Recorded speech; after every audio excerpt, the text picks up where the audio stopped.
Bismillahirrahmanirrahim. وَلْتَكُنْ مِنْكُمْ أُمَّةٌ يَدْعُونَ إِلَى الْخَيْرِ وَيَأْمُرُونَ بِالْمَعْرُوفِ وَيَنْهَوْنَ عَنِ الْمُنْكَرِ. Assalamualaikum warahmatullahi wabarakatuh. Tidak ada surga tanpa maghfirah. Coba kalau antum sudah lakukan sesuatu, antum mungkin butuh, antum mungkin juga susah, tapi berkata, ya Rabb, saya ingin engkau ridhoi saya mau ya Allah, kau daftarkan saya hambamu, kau cinta sama saya. Coba ya mas, hadir di tengah orang susah, semakin susah orang, hadir ya Rabb, hanya ridhomu yang saya cari, hanya ampunanmu. Terserah, kalau Allah sudah suka sama kita, ya ikhwah, tidak mungkin Allah telantarkan hidup, tidak mungkin. Wallahi demi Allah, tidak mungkin ikhwah. Allah pemilik langit, pemilik bumi, masa Allah bikin susah kita? Tidak mungkin, tidak mungkin. Kalau antum susah, coba cek niat kita, coba cek berapa amalan tak bikin gembira Allah. Coba cek, ya Rabb, saya hambamu ya Rabb, saya lari sama siapa kalau bukan sama engkau? Kau maha memiliki semua ini ya Rabb, jangan hinakan saya di hadapan makhluk. Daftar ya Rabb, hamba ini ya Rabb, saya butuh kepada engkau. Laporkan kebutuhan kita sama Allah ya Rabb. Mungkin ya Rabb, saya kehilangan sebagian dari penghasilan karena saya melepaskan hajatnya hambamu yang bikin susah.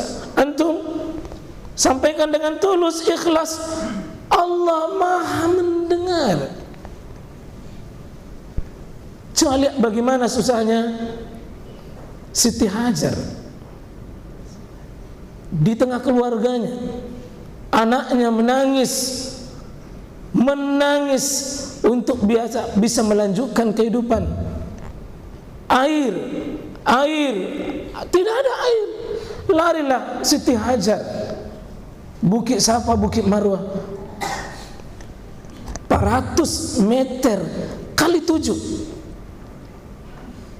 hampir 4 kali 7 berarti 28, berarti hampir 3.000 meter, 3 kilo.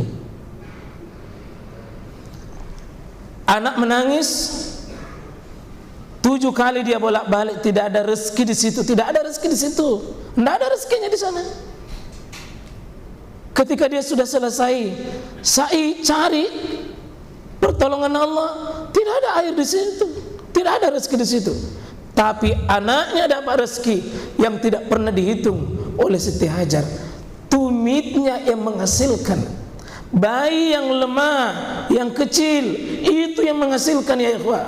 Antum mungkin pergi mengurus orang susah, tapi Allah berkata, sini saya ngurusi anakmu, saya ngurusi istrimu, saya yang kasih mudah kamu dapat. Tapi jadilah Siti Hajar lebih dahulu niatnya. Ketika suaminya pergi, izan, innallaha la yudayyina, sungguh Allah tidak mungkin sia-siakan saya, tidak mungkin Allah sia-siakan saya.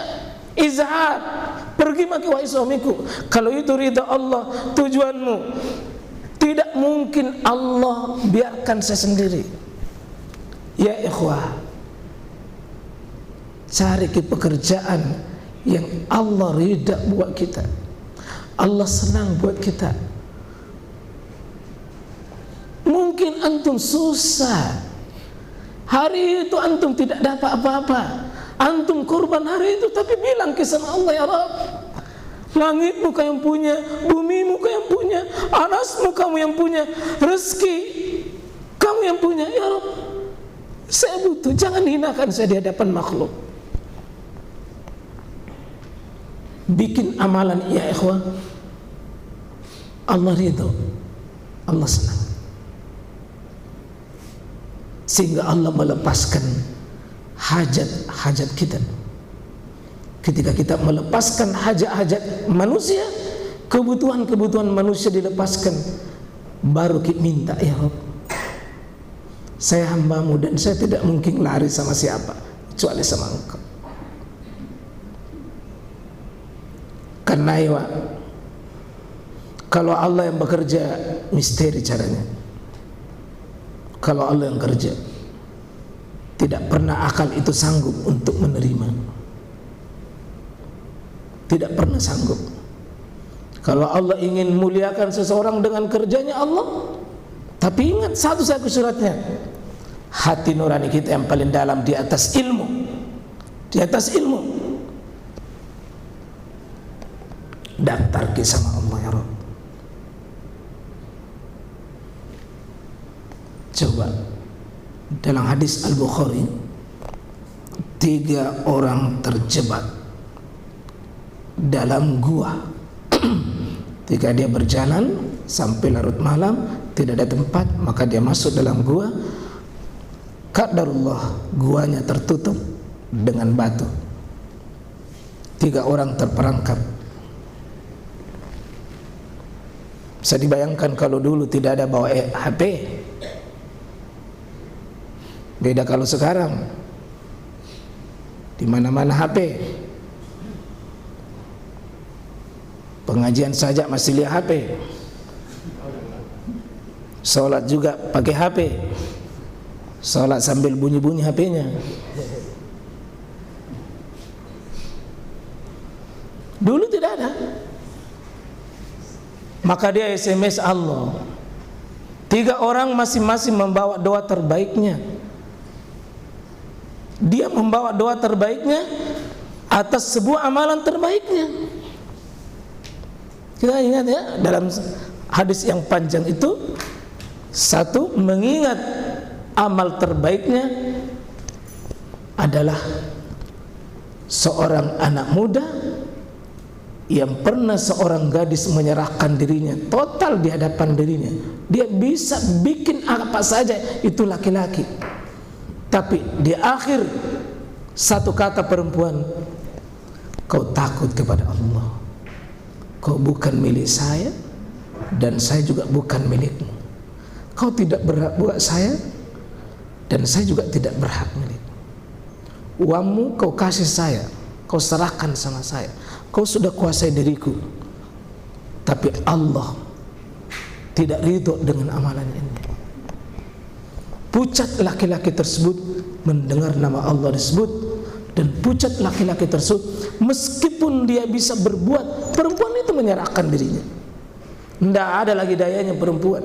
Cuma bilang, ku ingatkan, kau takut kepada Allah. Sang laki-laki bisa, dia memenuhi hajat jeleknya, tapi dia tahu. Ternyata dia lepaskan bukan karena perempuan itu menolak, bukan karena laki-laki ini tidak mau. Hanya satu, dia merasa perempuan ini bukan hak saya dan saya tidak berhak atas dia. Saya berkuasa atas dia. Dia serahkan dirinya. Maka dia tinggalkan berzina, tinggalkan bermesum. Itu karena mencari Allah, mencari ridho Allah. Maka dia berkata, ya Rabb, kalau amalanku ini meninggalkan maksiat karena mencari Engkau, maka tolong ya Rabb, geser batu ini. Bergeser batunya, tapi belum bisa keluar sama sekali. Maka amalan yang soleh itu bisa dipakai bertawassul, mencari perantara untuk dekatnya dengan Allah.